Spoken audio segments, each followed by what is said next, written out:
Hey, hey, Nick fans. I just wanted to come with another alternative, thinking about Dennis Smith Jr. Now, I already did a video where there's I mentioned a trade scenario where we're trading Dennis Smith Jr.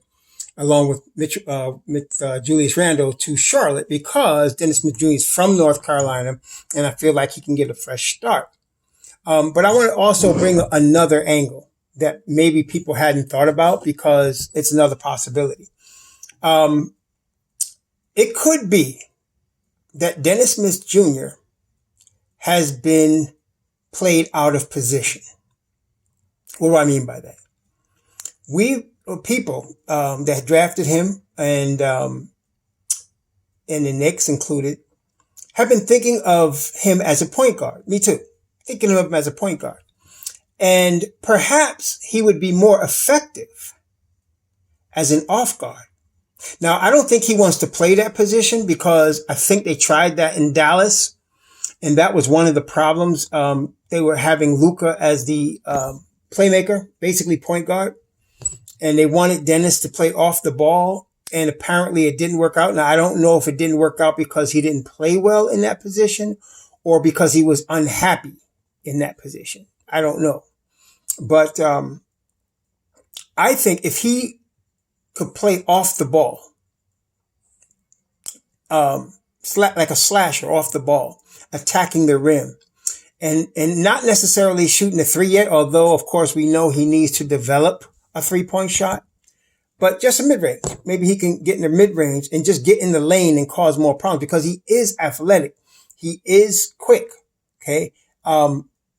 If he played off the ball, rather than us expecting him to be able to set up an offense or set up his teammates, if he played off the ball and used his athleticism in that capacity, now he'd be a small off guard, but that's not unusual because you have Devontae Graham in Charlotte. You have you got Fred VanVleet.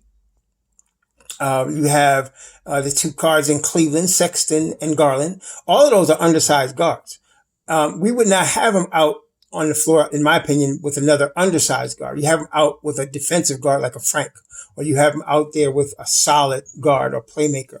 But if you put him with a solid playmaker and he agreed to play, see, it depends on what he agrees to do. If he agrees to play off the ball, and I'm not saying we should start him in that position.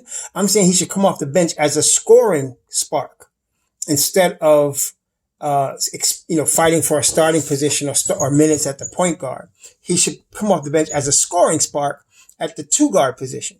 Okay. And play him with guys like a Dot, or if we can draft a wing like a Vassell, play him with those type of guys, or, and then, you get either a veteran point guard, or you draft, if you can, a Trey Jones later on in the draft, if you can get him like in the second round as a backup point guard, because he's solid. He's 22 years old. He's a solid player that would be able to control the offense. I think Dennis would play better. And I looked at some of the stats, and Dennis's best stats came when he was playing with Frank, because Frank was running the point and Dennis was playing off the ball. If you what word I'm looking for, if you convince him, or you give that to him as a suggestion, and if he accepts that, I think he can be very effective because he's tremendously athletic. He just hasn't utilized that athleticism from the point guard position, and I don't think he's built for that.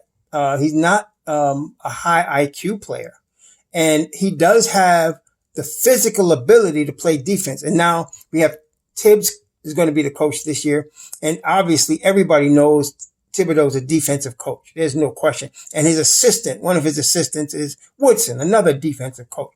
So I think there's going to be a great emphasis placed on defense. Now, I'm not saying they're going to do this. I'm not saying Dennis Smith Jr. will agree to this. He might end up being traded for pick or being traded, as I suggested earlier, to a team like a Charlotte or a Minnesota Timberwolves, who also showed interest in him. But if he agreed to that, we would be able to use him off the bench as a scoring option. And, cause I think he can come off and be very explosive. He's one of those guys I think that can score. Like if you play him 20 minutes or 15 minutes, he might get you 12 points in that time. you know. And if he plays decent defense, he won't give up too much on the other end because you're limiting his minutes and you're giving him a role. Score, score and don't give up anything on the defensive end. So I think that's a possibility as well. And I wanted to know what some of you guys thought with regard to that, because I'm thinking I think that would be a good fit for him as an athlete, as a basketball player, rather than trying to put him into a point guard role that obviously there's been, at least up and down over the last years. And it's not all his fault. He was doing good in Dallas as a point guard. Then they got Luka. Now he wasn't very efficient as a point guard, then they got Luka and, the rest is history. But I'm thinking maybe that's a blessing in disguise if we utilize him off the bench as a scorer and just put that mentality on him, attack mentality. I think he would be good in that, attack mentality, score mentality, go to the hole, dish it out if you don't have it, play solid defense off the bench. I think that would be something that might suit him. If that is a big if we were to keep him, another big if he's amenable to doing that, he might want to trade. And I was thinking about that with him. I don't think it's a situation so much that the Knicks want to get rid of him. I think he may want to trade. I don't know how he's going to feel about playing for a taskmaster like Tibbs.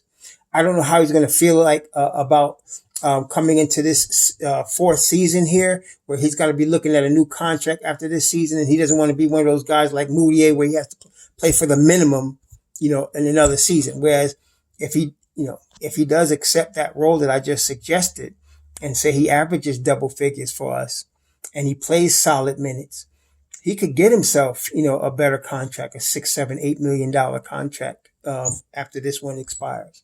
So what do you guys think about that? That's my thoughts as an alternative to trading Dennis Smith Jr. I still am of the mind that we should definitely trade Julius Randle, only because I don't think Randle will be willing to be a third or a fourth option. If we were to get a Danilo Gallinari or Davis Bertans, if we were to draft a Vassell, and we have RJ, and we have Frank already at the point who can distribute, Julius Randle would be the third option. Because this year you have to, if you're going to believe in your players, and you drafted RJ Barrett third overall, and he had no spacing last year because of Julius Randle also, and you're focused on getting him that spacing, you got to make him the number one option or the number two option. I would make him the number one option, no matter who they got. If they got Davis Bertans, if they got Joe Harris, if they got Neesmith, if they got Danilo Gallinari, if they got Mook, whoever the Knicks get, they become the second option. RJ becomes the first option. And you spread the floor for him. And you just by trading Randle, that's going to open up a lot for RJ. So you have to focus on RJ. RJ has a high basketball IQ. He's a strong kid. He was hindered last year because of lack of spacing. I think RJ is set up for a breakout year this year, and he's only going to be 20. He's only going to be 20. I think we're going to get something from him this year, because I think we're going to have some improved spacing here just by trading Randle. If Randle were to come out publicly and say, I'll take a bench role, hey, I would keep him. If he came out publicly and say, I'll take a bench role, I would keep him, because now you're going to have him playing against second units. Okay. I don't think he's going to do that. I don't think Randle's going to do that. Okay. And I already think the Knicks are shopping him. Like I said, Charlotte already was in talks with them last year, and we're hearing now Utah might be interested. Minnesota, again, might be a trading partner. And we mentioned a trade with Minnesota with Johnson and some picks, taking Minnesota's 17th pick and giving them Randle. And then we take Johnson back. We mentioned that already. That's a possibility as well. So I think that there's a higher probability Randle gets traded and we acquire some picks for him. And that would be smart. But as far as Dennis Smith Jr., tell me what you guys think. I think, he has possibilities, but it's not at the point guard spot. I think his future is off guard. I mean, there's a lot of really good off guards in the NBA. Like I mentioned some, and then if he gets a jump shot, if he can develop a shot, a 3-point shot, even a decent one, a 35% 3-point shot, we're going to have you might have a Vinnie Johnson, microwave type situation with Dennis Smith Jr. He's only 22. See, so, what do you guys think? What do you think about that? Let me know in the comments. Appreciate all the positive love I've been getting. I really appreciate that. Thank you all very much. and shalom to you all.